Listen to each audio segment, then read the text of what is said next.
Alright, so I figure, I've been getting a lot of questions on how I hit my numbers so well. If you're following me on MyFitnessPal, and I'll put my name on MyFitnessPal like down here in this area. You see, like I'm pretty good with my numbers. Like I said, plus or minus 5 in either, in all my macros, I'm good. I really don't see a difference in my body and going plus or minus 5, but I wouldn't go too far over that. But there's like some key things that I always have in the house to help me hit certain numbers, and I'm just gonna go over a couple of those. So first, we'll go with protein. All right. So for protein, you always have your meats. I'm just going over what I eat. There's plenty of other ways that you can get protein out there, but I'm just telling you what I do. So of course I have my chicken, I have my fish. Sometimes I may have steak or something like that.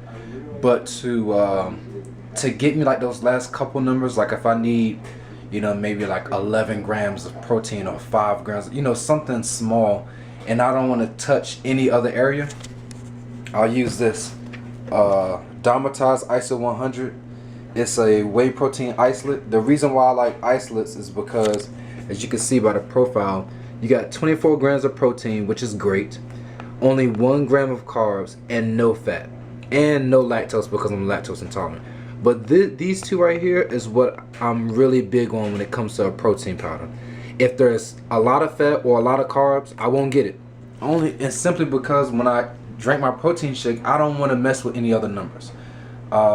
I like to eat foods that are macronutrient dense in one particular item, in one particular macro. You know what I'm saying? So if I get a carb source, I don't want it to be high in fat, high in protein, because I want carbs. So I'm going for carbs. And that's kind of how I'm able to flexible diet so easily, is because I choose foods that are high in one area. So like I said, for protein, I'm eating my meats and stuff like that. But then with this, I can do like a half a scoop of that and get 12 grams of protein, or if I'm just not feeling like eating and it's the end of the night, I can have 3 scoops of that and get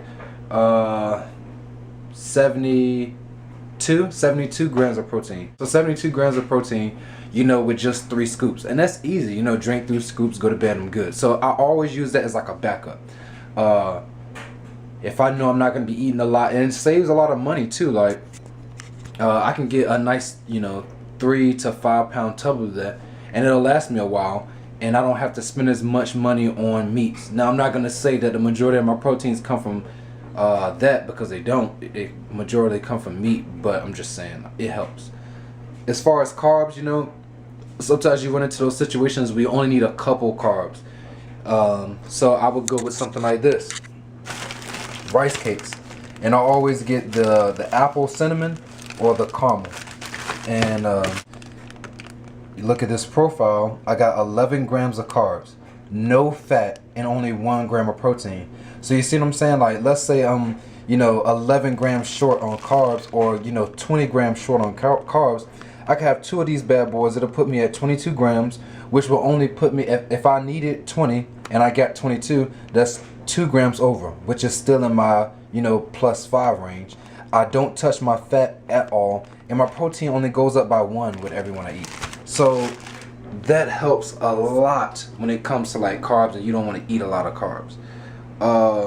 Another thing that I use, and you guys already know, is gonna be my Fiber One cereals. One that I'm really big into is this raisin bran clusters. As you can see, I just got another one, and this chocolate is amazing as well. But yeah, I'll have these, like in the morning, I'll have like 2 servings of this, and I'm good. Like I've shown you guys before in a previous video, fiber, I'm getting 10 grams of fiber. So it's 20 grams in one, in one meal for the most. Like if I were to just eat that, it's 20 grams already, and all I need is about 30 to 35. So it works for me to have that. I'm trying to think of what else. As far as fats are concerned, it's known all my fats are gonna come from either the meats that I eat or peanut butter. I like to have peanut butter at night, so I'll do that. Another way to get your fiber in, and this is something that I've been into. Shout out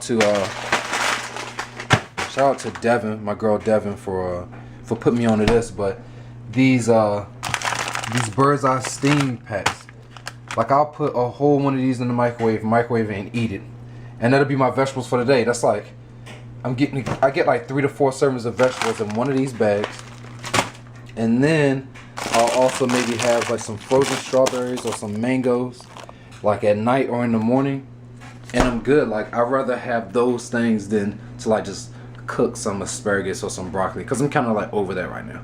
And it helps for somebody on the go too. Like if you have a job where you're on the go, or you're in a college, you may have a microwave but you might not be able to cook, you know, vegetables.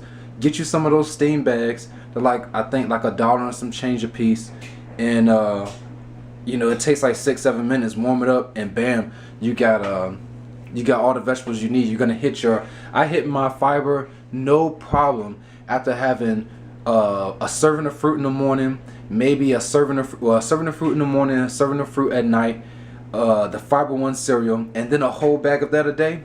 I always hit my numbers when it comes to fibers. No problem, always hit my numbers.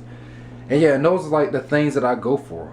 If I'm looking for items that are really gonna like help me get a lot of a particular item, like I said, for fats, it's gonna probably be peanut butter or some type of chips, because like Cheetos, I love Cheetos. They always have a lot of fat in them, because sometimes, you know, fat can be hard for you to get depending on what you're eating. And for carbs, I may do some Pop-Tarts. I don't do as many Pop-Tarts as I used to, only because I'm into like this fruit thing. I really love fruit, and it helps me get my my fiber intake, and I feel better. So I don't eat as many Pop-Tarts as I used to, but I still eat them though. Don't get it fucked up, because I'll show you down here in my carb section. Of course, I have the chocolate peanut butter Pop-Tarts, and then I have these cookie dough, chocolate chip cookie dough Pop-Tarts. So always gonna have that.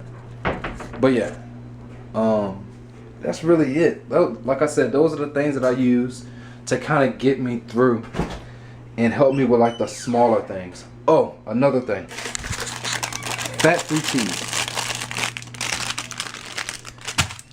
Fat-free cheese is the way to go. Of course, it tastes like fucking cheese, so you don't have anything to worry about there. But you got 5 grams of protein.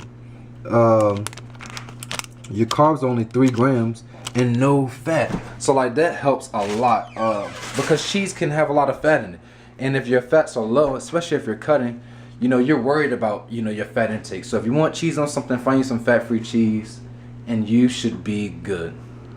But yeah, I think that's it. That's really the things that I'm really into right now, that help me get my numbers. On another note, I got this book, Becoming a Supple Leopard. This is like the best book for anybody who's lifting or teaching lifting or anything like that. I mean, this book goes over flexibility and mobility of like all the different areas of your body.